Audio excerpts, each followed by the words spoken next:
So my name is Sofia Bohdanowics, and I co-directed a film called A Woman Escapes with two other filmmakers named Blake Williams and Barak Chevik. And it's about a young woman who's grieving the loss of a friend of hers in Paris and living in her home. And she gets stuck in a correspondence with two filmmakers, also named Blake and Barak. And she's so, I guess, like deep in her own sorrow and grieving that she doesn't have anything to say. So she starts stealing words from letters from one filmmaker and sending it to the other, and starts stealing words from one filmmaker and sends them to the other in an attempt to leave the correspondence. But I won't tell you what happens because you should see the film. Yeah, for sure. So this film for me is a little bit autobiographical because I was living in the home of my dear friend Julianne in Paris toward the end of 2020. And I was working on two different projects with Blake and Barak, and they were to be correspondence films, and I really didn't know what to say to either of them. And one night I was in my room and I was watching Bresson's Un condamné à mort s'échappe.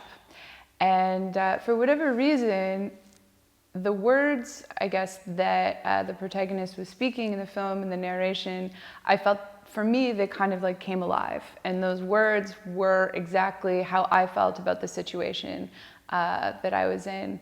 And so I think for me, the film, and the thing is if Blake were here, if Barak were here, they'd say completely different things about the film. And I think that's the great thing about it, is that it's very multi-dimensional. There are many layers of it, and I am only one layer of that film.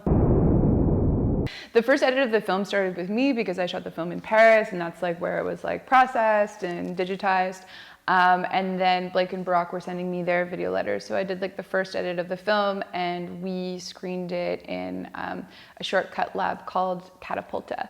And then from there, after we got some feedback, Blake took the edit into his hands, and then Barak and I gave him feedback. And then at one point I went to Istanbul with Barak, and Barak and I edited there, and we finished the final film in Mexico City at Churubusco Studios. So I guess in terms of like the film's like edit and the process, like if we were all in one place at once, I think it could have happened very quickly. But I think because of the pandemic, and also because of our geographical circumstance, it took like a really long time, I guess, for all of us to really be on the same page and weigh in on the edit. We had like a WhatsApp group. We spent like a lot of time on Zoom. I feel like we're sponsored by both of these institutions, just in terms of like finishing the film. But we were able, I think, to kind of like land somewhere like with the final cut, which I think was a miracle in and of itself, because we all have like very different and distinctive voices. But I think what's really, really interesting about the film